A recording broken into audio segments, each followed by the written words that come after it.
यह केवल इसलिए नहीं होना चाहिए क्योंकि स्कारलेट जोहानसन को अंततः उस चरित्र के लिए एक एकल कहानी मिलती है जिसे उसने पहली बार 10 साल पहले आयरन मैन 2 में जीवंत किया था, और न केवल इसलिए कि हमें नताशा के विस्तारित परिवार को देखने को मिलता है, बल्कि इसलिए कि ब्लैक विडो आधिकारिक तौर पर भी होगा एमसीयू के चौथे चरण की शुरुआत।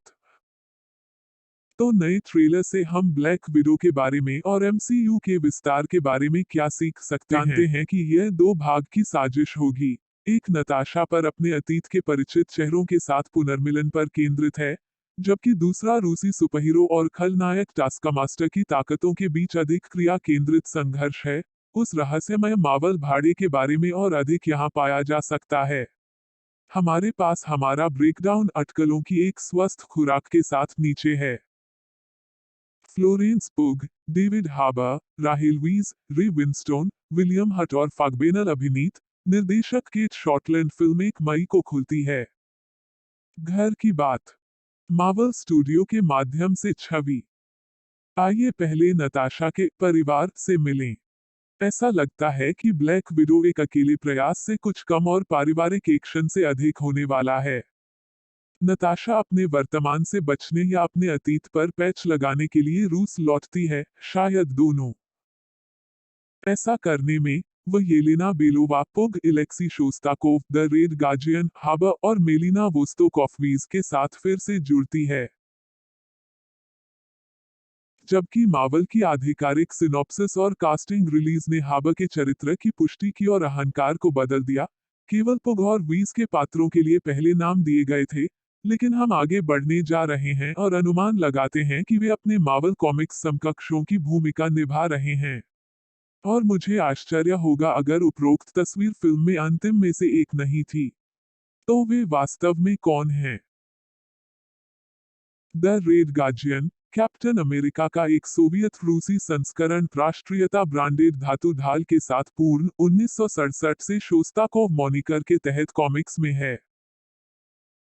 मॉस्को में जन्मे टेस्ट पायलट और केजीबी एजेंट का वास्तव में कॉमिक्स में Natasha Romanova, the black window से विवाह हुआ था, इसलिए जाहिर है कि यह एमसीयू में बदल गया है।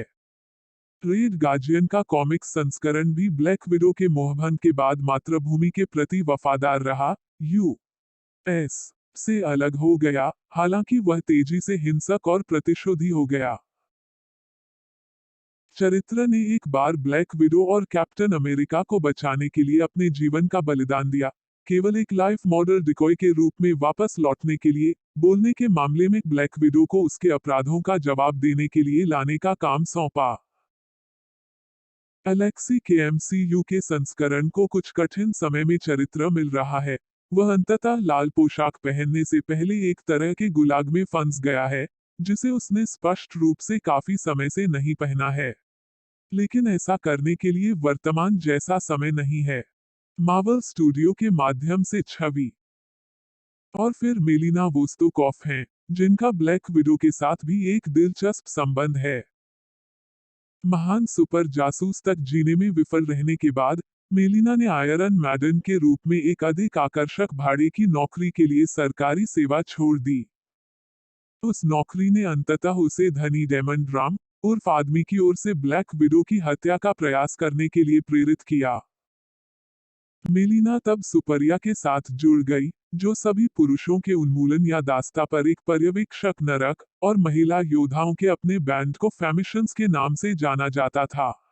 हाँ, सुपर उपयुक्त खलनायक ने कॉमिक्स में गृहयुद्ध आग के दौरान थंडरबोल्ट्स टीम के साथ भी रास्ता पार किया।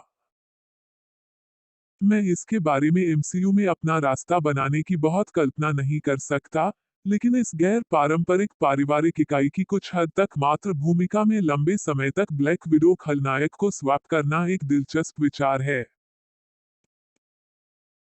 सेट को पूरा करना येलेना बेलोवा, एक और रेड रूम अकादमी ग्रेड है, जिसने वास्तव में कई मायनों में ब्लैक विडो को पीछे छोड़ दिया।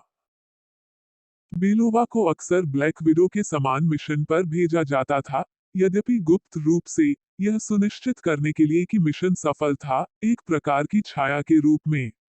हालांकि, बेलोवा पर तालिकाओं को अधिक बार चालू किया गया था।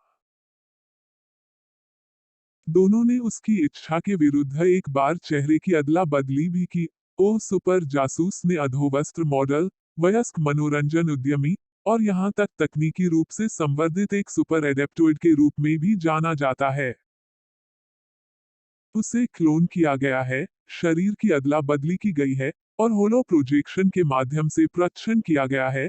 इसलिए जब येलेना की बात आती है तो आप वास्तव में अपनी आंखों पर भरोसा नहीं कर सकते। हालांकि आप जिस बात पर शायद भरोसा कर सकते हैं वह यह है कि नताशा और येलेना बाद में जल्द से जल्द आ जाएंगी, भले ही यह अंततः एक साथ काम करने से पहले भाई बहन की प्रतिद्वंद्विता की सेवा में ही क्यों न हो। मार्वल स्टूडियो के माध्यम से छवि। हालांकि जो स्पष्ट प्रतीत होता है वो यह है कि पुग इस फिल्म में न केवल एक दृश्य चोरी करने वाले के रूप में तैयार हैं, बल्कि जोहानसन से पारित बैटन प्राप्त करने के लिए तैयार हैं। यह संभव है कि हम देखेंगे कि यह ब्लैक विडो में कैसे चलता है, शायद मध्य अंत क्रेडिट दृश्य में। यह समझ में आता है कि नताशा येलेना के साथ फिर से जुड़ जाएगी और शायद उनमें से एक के एक संस्करण से भी लड़े यदि रहस्यमय टास्कमास्टर एक क्लोन के रूप में प्रकट होता है और एवेंजर्स एंड गेम में अंतिम बलिदान करने से पहले अपने कनेक्शन को फिर से स्थापित करता है। क्या हम पुग को भविष्य की फिल्मों डिज्नी शीर्षकों में एमसीयू की ब्लैक विडो के नए संस्करण के रूप में देख सकते हैं? यह देखा जाना बाकी है, हालांकि इस समय यह एक बहुत अच्छा दांव है, खासकर जब डिज्नी मार्वल अपने पात्रों के कलाकारों को तरोताजा करना शुरू कर देता है। लेकिन ब्लैक विडो के एक्शन बीट्स का क्या? Thaddeus Ross, the red room और टास्कमास्टर। मार्वल स्टूडियो के माध्यम से छवि। पिछले कुछ समय से एमसीयू की कहानी सामने आ रही है। ब्लैक विडो केवल एवेंजर्स एंड गेम का प्रीक्वल नहीं है, comic mini series black window prelude के सौजन्य से इसे अपनी खुद की एक प्रीक्वल कहानी भी मिलती है। यह ग्लोब ट्रॉटिंग, फ्लैशबैक उन्मादी विद्या से भरी कहानी हो सकता है कि अधिकांश फिल्म निर्माताओं के लिए यह आवश्यक ना हो, लेकिन एमसीयू के डाई हार्ड सुपरफैन के लिए यह आवश्यक है।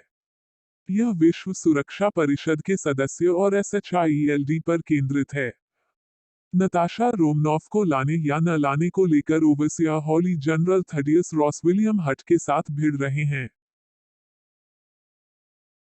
यह एमसीयू में अब तक ब्लैक विडो के कारनामों और बदला लेने वाले के दोहरे पक्षों के पुनर्कथन के रूप में कार्य करता है।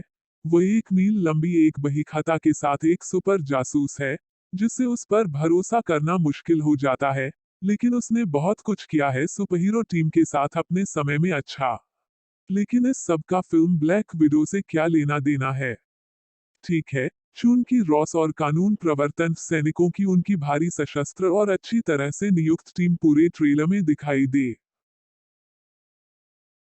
है, इसलिए हम अनुमान लगाने वाले हैं कि अतीत में नताशा की यही हठधर्मिता थी जिसने उसे अपने साथी सुपर के बीच अभयारण्य की तलाश करने के लिए प्रेरित किया। विदेशों में जासूस। लेकिन वापस रूस में, वह अपनी समस्याओं के सेट में चलती है, अर्थात टास्कमास्टर के नेतृत्व में रेड रूम स्नातक रहस्यमय और नकाबपोश भाड़े के लोग कुलीन सुपर सैनिकों, जासूसों और हत्यारों की एक टीम का नेतृत्व करते हुए प्रतीत होते हैं, जिसका मतलब अज्ञात कारणों से ब्लैक विडो को मारना या अक्षम करना था। सौभाग्य से नताशा के पास रेड रूम के पूर्व छात्र मेलिना और येलेना के साथ साथ इलेक्सी के बजाय जंग खाए लेकिन विश्वसनीय कैप्टन अमेरिका समकक्ष हैं। इसलिए जब हमें ट्रेलर में नताशा और इलेक्सी दोनों की टास्कमास्टर के खिलाफ आमने सामने की एक झलक मिलती है, तो हम फिल्म की सबसे बड़ी लड़ाई पर एक पारिवारिक मामला होने का दांव लगा रहे हैं। मार्वल स्टूडियो के माध्यम से छवि। सिस्टर्स नताशा और येलेना को रेड रूम गार्ड्स को लेने के लिए टीम बनाते हुए देखा जा सकता है। ये निम्नतम स्तर के स्नातक हो सकते हैं क्योंकि वे बिना मास्क, हेलमेट या एम्पेड अप कवच के पैक में घूमते हैं। लेकिन हम यह भी देखते हैं कि नताशा उन सभी को अपने आप लेने का प्रयास करती है, तो क्या यह किसी प्रकार का सेटअप है या येलेना के साथ टीम बनाने से पहले होता है? यह देखा जाना बाकी है। एक चेतावनी यह भी है कि यह ट्रेलर सभी मार्वल ट्रेलरों की तरह, जिस पर वैसे भी कभी भी भरोसा नहीं किया जाना चाहिए, एक ऐसी फिल्म से काटा गया है जो संभवतः फ्लैशबैक और आउट ऑफ सीक्वेंस कहानी से भरी हुई है, इसलिए ऑर्डर में बहुत अधिक स्टॉक न डालें घटनाओं की। यदि कुछ भी हो, तो वेशभूषा पर ध्यान दें क्योंकि इसमें शामिल सभी के लिए काफी कुछ पोशाक परिवर्तन प्रतीत होते हैं, और संदर्भ के लिए पृष्ठभूमि सेटिंग्स। नताशा और येलेना ने अपनी टीम में मेलिना और एलेक्सी को शामिल किया, उन सभी को टास्कमास्टर का मुकाबला करने के लिए एक साथ काम करने की आवश्यकता होगी। यह एक ऐसा चरित्र है जो उनमें से किसी एक को अकेले ले जा सकता है, लेकिन जो विमान के कॉकपिट मिरर में भी अपना रास्ता तोड़ सकता है, एक ढाल कैप शैली के साथ बाहर निकाले जाने से पहले, और फिर स्पाइडरमैन लड़ाई करने के लिए हवा में सरकता है जो गिरते हुए सौर पैनल के रूप में प्रतीत होता है क्योंकि यह पृथ्वी की ओर दुर्घटनाग्रस्त हो जाता है। मुझे नहीं पता कि यहाँ क्या हो रहा है, लेकिन हम अपने नायकों को एक घर या अपार्टमेंट के भीतर करीब करीब लड़ाई में शानदार लड़ाई करते हुए देखने जा रहे हैं, मशीन गनों, मोटरसाइकिलों, और एक धनुष और तीर के साथ एक उच्च गति का पीछा करते हुए सड़कों पर, और किसी प्रकार के विंट्री साइबेरियन कंपाउंड से ऊपर, जिसमें निस्संदेह एक मैगफिन या दो हैं। ट्रेलरों में बहुत सारे संकेत सही हैं, लेकिन 1 मई को ब्लैक विडो के आने पर बहुत सारे चीज और रहस्य सुलझने हैं। नीचे अपने सिद्धांतों को साझा करना सुनिश्चित करें।